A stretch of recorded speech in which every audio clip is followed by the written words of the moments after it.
Queridos amigos, sejam bem-vindos a mais um vídeo aqui no canal Poptopia. Eu sou Daniel e no vídeo de hoje vamos falar sobre a mais recente edição de X-Men da Era Krakoa que chegou por aqui. Ainda estamos na Queda de X, uma fase que celebra, uma fase que marca a derradeira aventura dos mutantes defendendo aí a mutandade durante esse período aí que ficou conhecido como a Era Krakoa, né? É uma era emblemática, muitos amam, muitos odeiam, mas ninguém é indiferente ao que está acontecendo com os mutantes nessa época aqui. Méritos para os conceitos iniciais de Jonathan Hickman e para aqueles que levaram adiante tudo isso. Eu estou com essa edição que ela é respectiva ao mês de janeiro, ou seja, não está tão atrasado assim. Apesar de que essa série já acabou lá nos Estados Unidos há mais de 6 meses, já está inclusive avançadas edições da nova fase dos X-Men que a gente deve ver chegar por aqui talvez ainda esse ano. Essa semana, se você está vendo esse vídeo hoje, segunda ou terça-feira, hoje, segunda que eu estou gravando e vou disponibilizar já esse vídeo no YouTube, na quarta-feira a gente tem uma live com a Panini Comics para falar inclusive de X-Men, então não perca, porque a gente quer saber muitas novidades do que a Panini está planejando para os X-Men neste ano de 2025. Isto posto, o meu próximo recado é que a campanha para financiamento de Texas Kid está rolando no Catarse, o primeiro lançamento da editora Poptopia. Conto com você, o link está aqui na descrição do vídeo. Conheça aí os nossos quadrinhos, o nosso catálogo, todas as informações você encontra em poptopia.com.br e o catarse.me/TexasKid para apoiar o nosso primeiro lançamento. Agora vamos falar de X-Men 77, que é uma edição com 112 páginas, capa cartão, preço de capa R$ 36,90 e é intimamente ligada à edição 77. Daqui para frente os eventos são conectados e a gente precisa ler na sequência corretinha. Pelo que eu entendi aqui, a Panini está encadernando na sequência correta para a gente poder ler os eventos sem prejuízo na compreensão da história. Essa edição já começa com o título dos Fall of the House of X, né? A Queda da Casa de X, escrita pelo senhor Gary Duggan e desenhada pelo Lucas Werneck. O brasileiro Lucas Werneck desenha a Queda de X e o outro brasileiro, RB Silva, desenha X-Men.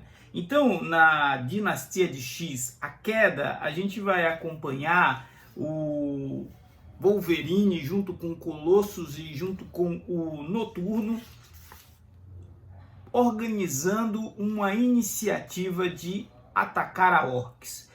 Esse ataque na Orcs vai ser em função de tentar resgatar os mutantes que estão lá detidos, mas a grande devastação que vai ser provocada na estação da Orcs vai ser por essa senhorita aqui.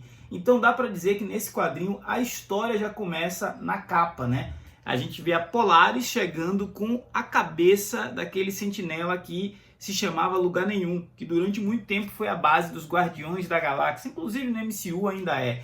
A Polaris, ela é a filha do Magneto, ela detém um poder ali do magnetismo e ela vai arrastar essa cabeça de um celestial como uma arma, como uma forma de afrontar a Orcs, que vem ali já sofrendo algumas baixas, uma vez que lá na Terra os X-Men também estão em uma ofensiva, inclusive com a ajuda do Homem de Ferro, dos Vingadores e tudo mais. Um aspecto importante dessa edição é a conexão com o início da fase, né? A arma que a Polaris traz do espaço, sendo a cabeça desse celestial, que era conhecido como Lugar Nenhum, não é uma estrutura vazia por si só. Ela está povoada por integrantes daquela espécie alienígena conhecida como a Ninhada, né? A Ninhada foi transformada em um aliado dos X-Men lá na fase do Jonathan Hickman, naquela edição onde ele coloca o Nin para consumir o ovo rei, né, que seria ali um ovo de onde nasceria a nova entidade que comandaria a ninhada, a nova rainha suprema da ninhada. Quando o Nin come aquilo, ele se torna o chefe dessa espécie e aí a Polaris acaba indo buscá-lo, porque ela fazia parte da equipe dos X-Men e o Ciclope e a Jean tinham tido uma um entendimento a respeito de usar ou não a ninhada como uma arma de destruição, né, em massa, e a Polaris foi tomar essa medida mais extrema. Essa medida extrema não é a única que a gente vai ver nessa HQ. Mais para frente tem a Kitty Pryde e a Magia também usando de violência contra os soldados da Orcs, e o Wolverine, o Colossus e o Noturno também. Esse tem sido o ponto que incomodou muitos fãs de X-Men, falando que eles deixaram de ser heróis e agora são assassinos. É importante lembrar que as ações dos personagens chegaram nesse ponto por conta da Orcs ter utilizado todos os benefícios que a Ilha de Krakoa ofereceu para a humanidade como um artifício, né? Os remédios foram sabotados para que, ao invés de curar as pessoas, transformassem elas em pessoas doentes, e a Orcs usava isso para chantagear os mutantes de forma que eles não podiam voltar para a Terra, porque senão ela usaria esses remédios, essas pessoas que usaram essa substância, elas morreriam. O outro aspecto interessante é o surgimento deste grande vilão da fase final de Krakoa, que é o Enigma, né? Esse domínio, essa evolução das muitas versões do Senhor Sinistro. Eu sou crítico dessa utilização extrema do Senhor Sinistro, mas o Kieron Gillen gosta dele e vai arrastá-lo aí por esse final de fase. O que se tornou interessante nessa edição é ver que os mutantes estão se articulando em diversas frentes, né? A Vampira e o Gambit foram resgatar o Dobra, que é um mutante com poder de teletransporte muito poderoso, para que ele se transformasse em um recurso nessa ofensiva final. A gente vai descobrir que o Dobra foi tirado de ação porque ele era muito importante para os planos que os mutantes tinham nessa retomada depois do ataque da Orcs no Baile de Gala. Ainda existem algumas perguntas no ar e elas não vão ser respondidas também na edição que vem aqui de Potências de X. O número 2 de uma minissérie em 4 partes. As próximas partes vão ser fundamentais para a gente entender o final dessa Era Krakoa.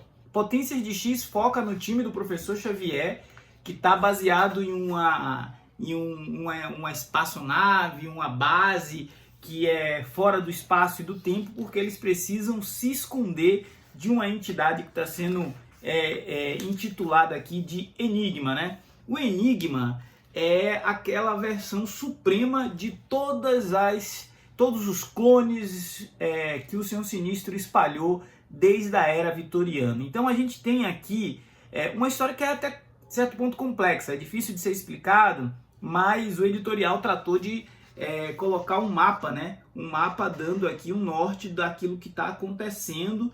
Esse mapa acaba explicando um pouco do papel de cada um nessa história tão cheia de camadas, nessa trama tão intricada, porque se você cair de paraquedas nessa história aqui dos X-Men, você primeiro que dificilmente vai reconhecer aqueles X-Men mais populares, e segundo que vai ser difícil de entender por que tudo chegou a esse extremo. O papel do Cifra, o papel da Rasputin, o papel da Rachel Summers e o próprio papel do Professor Xavier e da Moira vão ser ressignificados a partir desse arco. Mas as principais respostas para o que está acontecendo aqui vai vir nos próximos meses na revista Eternamente X-Men. Então, o que a gente começa a ver aqui é a conclusão da fase de Krakoa, as consequências das escolhas que o Professor Xavier fez. A gente também vai acompanhar o time dos falecidos X-Men que estrearam na edição anterior, seguindo com a sua missão de tentar encontrar uma versão da Moira que ainda não tenha se transformado em máquina. Essa história é escrita pelo Steve Fox, com arte de Peter Nguyen, Guilherme Santana e Frank Martin nas cores. Esse time de X-Men que morreu no Baile de Gala foi resgatado pela Rachel Summers e enviado para fazer uma tour por aquelas linhas do tempo que eram as vidas da Moira McTaggart, a fim de encontrar uma versão menos corrompida dela para que o Professor Xavier possa executar seu plano. É uma trama meio enroscada, mas que à medida que você vai lendo, dá uma sensação gostosa de que os X-Men estão se reorganizando, de que a franquia ali passou por um momento de muita turbulência e de que agora, no finalzinho, resolveram lembrar que eles conversam entre si, que eles têm telepatas, que eles têm planos, que eles têm estratégias e que eles estão dispostos a usar seus poderes para proteger uma humanidade que os teme e odeia, né? Essa mesma humanidade que se alinhou com as máquinas e que agora, no julgamento do Ciclope, a gente vai perceber que ele conseguiu ali na virada final levantar uma dúvida se a humanidade devia mesmo confiar nas máquinas, e ele ganha uma inesperada aliada nesse confronto. Eu diria que essa edição, ela enche assim a gente de esperança de que o final da Era de Krakoa não vai ser totalmente um desperdício das ideias que o Jonathan Hickman plantou lá atrás. Parece que o editor J.D. White aqui, ou é o CB Cebusque, né, resolveram organizar a equipe criativa e falar, olha, vamos dar uma ordem aqui de sucessão nos eventos e fazer com que a coisa termine de um jeito minimamente digno para esses personagens que tanta gente gosta. Ainda sinto falta da participação de pesos pesados como a Tempestade nessa reta final, mas ela deve voltar com o Magneto ressuscitado, já que a gente sabe que ninguém morre de verdade nas HQs, né? E ela está nessa busca pela alma do Magneto. Então os dois devem desempenhar um papel fundamental nos próximos meses. A coleção atual de X-Men de Krakoa, eu suspeito que deve se encerrar ali por volta da edição 82, 83, e talvez role esse relançamento da franquia inteira para a nova fase, né, direto das cinzas, From the Ashes. Mas isso a gente especula em um outro momento, talvez quarta-feira na live com o pessoal da Panini. O que eu queria te dizer é que eu estou animado a acompanhar esse final aí da Era de Krakoa, depois de quase 5 anos lendo esses quadrinhos. Chegou a hora de ver como irão colocar aí um ponto final nessa fase tão emblemática para os mutantes, para o bem e para o mal. Esse foi o Poptopia de agora. Se você não for inscrito, por favor, se inscreva. Afinal, falar de gibi é sempre muito bom. Um forte abraço. Até a próxima.